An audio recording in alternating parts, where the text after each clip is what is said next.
Now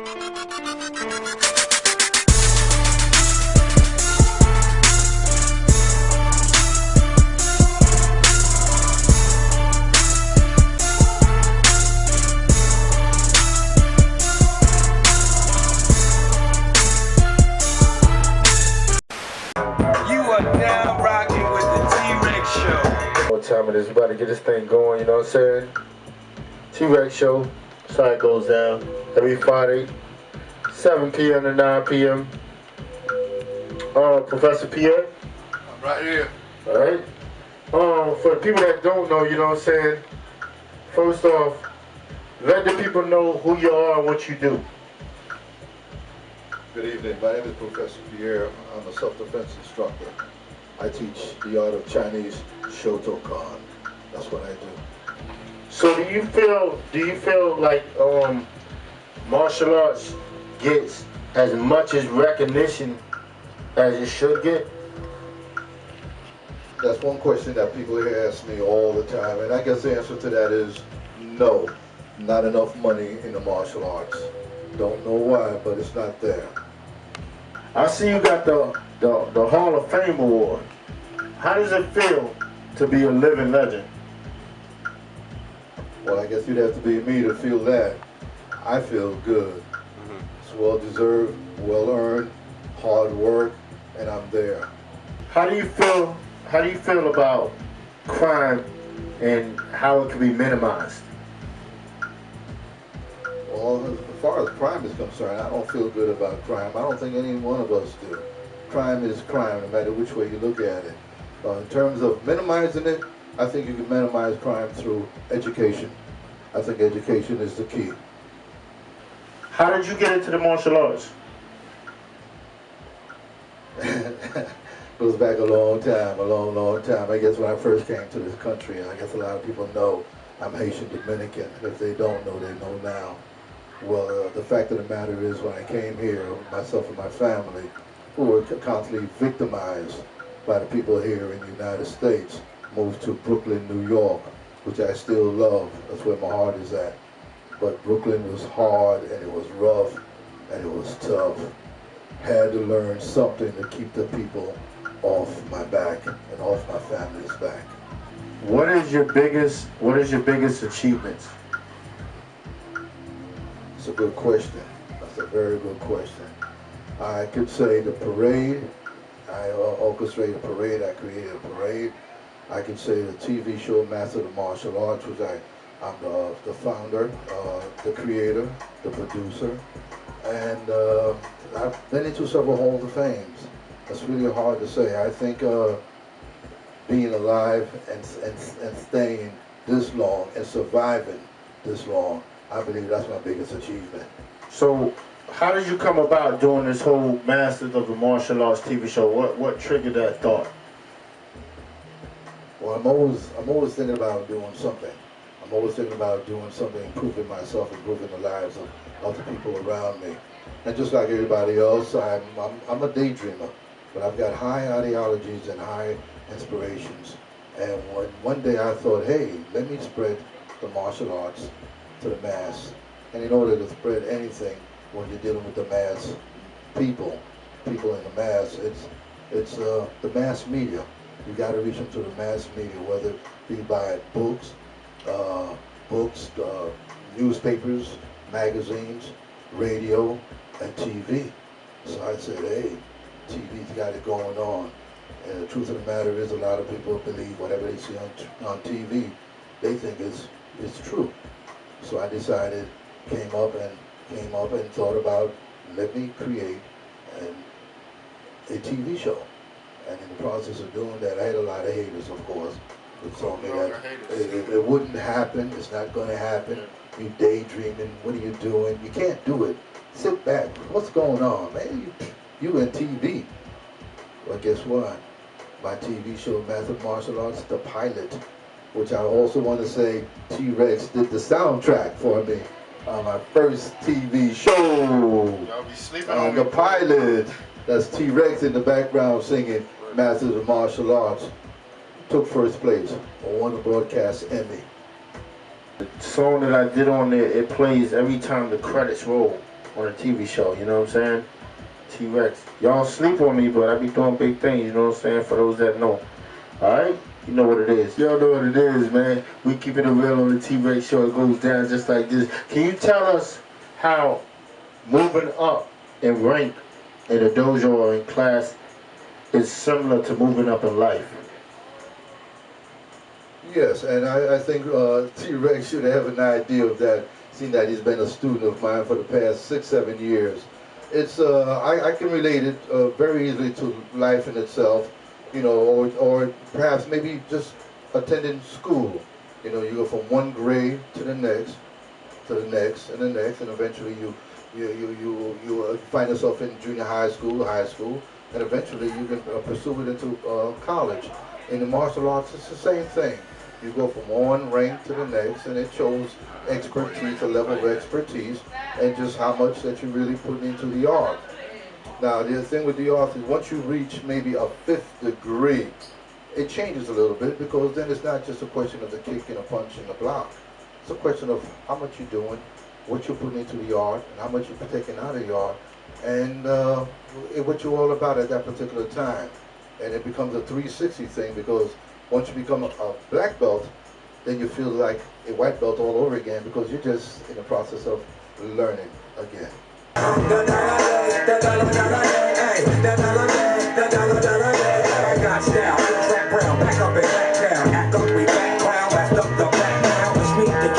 Alright, y'all know what it is, man. We better jump back into this interview. You know what I'm saying? Y'all know what time it is. And before we left, you know what I'm saying, went to a little break. We was talking about black belt. And from my understanding, you are 11th degree red belt. And when I first got into the art, I always thought black belt was, that's where you stop at. That's where you stop. So can you differentiate the difference between being a black belt and going past a black belt? Oh, yeah, very simple. You know, a lot of people have that misconception. They think black belt is black belt, and that's the highest. For a person of my caliber and other people who walk around with 10th degree, 11th degree rank, we see black belts as beginners. And if you're into the art and you become what they call a shodan, you know, as a black belt, shodan translated means first beginning, first man. That means you just starting to learn what the martial arts is all about. So black belt is not the ultimate, it's just the beginning. And fortunately, I happen to be an 11th degree red belt with my own style, Chinese Shotokan. That leads right into my next question.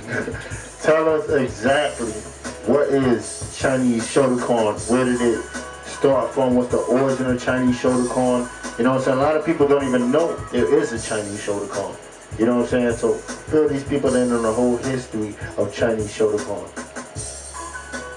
That's a good question, T-Rex. T-Rex asked me a very good question just now. Well, Chinese Shotokan is a style or system that I devised. My original style was Wing Chun Kung Fu. And I learned the art of the Japanese Shotokan from my brothers. One specifically is Robert Rene, Bobby, my brother. He really got me involved with the Shotokan. As years went by, I noticed that Wing Chun wasn't making any money, because back in the day, Kung Fu was referred to as the slimy style. People wasn't putting no money into the Kung Fu. Karate was the biggest seller. So I learned the art of Shotokan, and one day I decided, like everything else, I said, let me be innovative and creative and combine the two styles. So I call it Chinese Shotokan, which is actually a combination of Wing Chun Kung Fu with the art of Japanese Shotokan. And Wing Chun came from where? Wing Chun came from China. Shotokan came from Japanese. So I've got to complete the yin and the yang. How do you feel that Chinese Shotokan helps the kids, the youth? Ask that all the time. I think any form of martial arts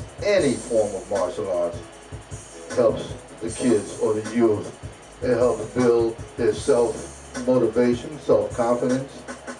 stamina, pride, proud, prestige, flexibility, you know, and it expands their attention span. If their attention spans are short, well, they'll just lengthen it.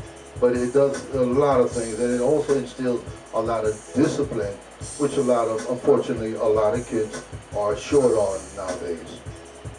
What's one of the hardest challenges that you've had to face in martial arts, and how did it make you feel? That's a damn good question there, T-Rex. Where'd you get that question from? I don't know. I've faced all kind of adversities since I've been inside the yard.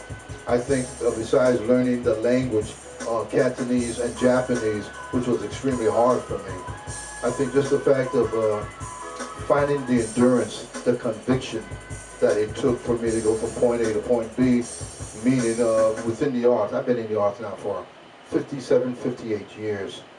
It just took a whole lot of conviction and commitment for me to get to, or stay in art this long. I believe that was one of my hardest blocks or stumbling blocks running into is the persistency, the consistency of staying in the art that long.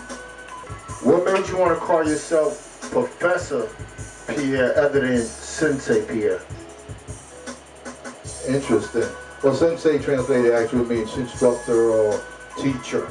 I acquired my professorship from one of the greatest legends of the martial arts in this world, the Black Dragon, Ron Van Cleef. I acquired it at Ron Van Cleef Masters in Action, May 29th, 1977.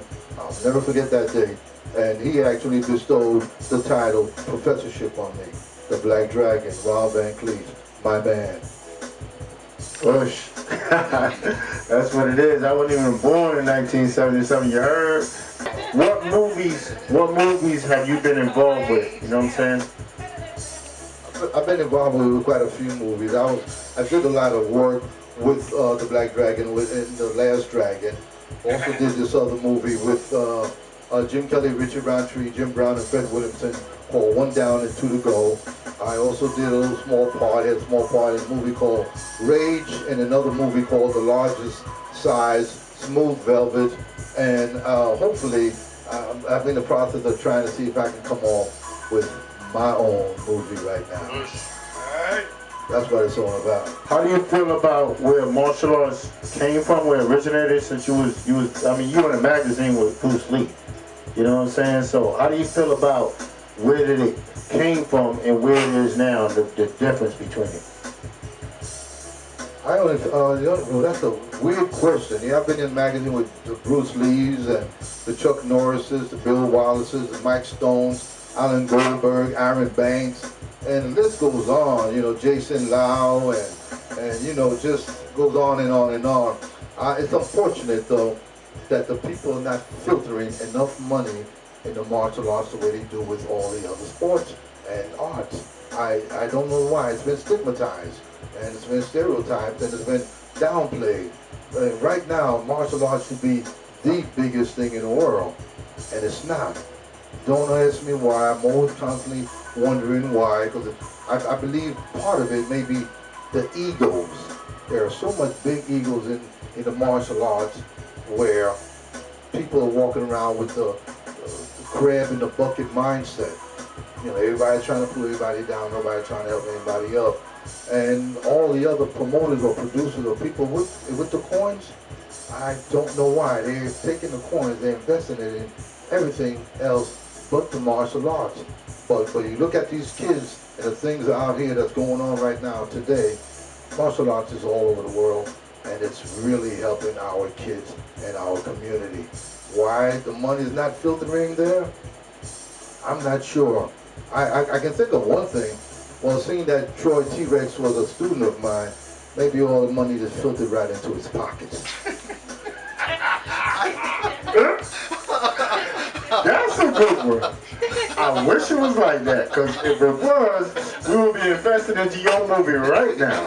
I'm on the grind, I'm hustling just like everybody else, you know what I'm saying? Just like Professor Pierre, just like old boy Kitty, most of us, everybody out here, man, we struggling, but we trying to make it happen. That's real talk, you know what I'm saying? But anyway, you already know what time it is. We about to wrap this interview up. If there was one word to describe you, what would it be? It's hard with one word, because I've got a lot of words that really best describe me. That's really unfair, because I can say truthful, I can say loyal, I can say honest, I can say dependable, I can say a lot of things. I can say love, I can say strength. I can't find out one word, T-Rex. T-Rex says, yeah, that's my instructor. Yeah, I ask him one question, he will not answer that one question. He goes around and round and around. Before I jump off, I also want to say thank you to T-Rex for having me here. He's doing great things, good things, good things. I'm glad to see he's out there stretching, trying to make a difference, trying to be creative, trying to be innovative. And I've met some beautiful people in here today. I've met more for us. Come out. Big Mo.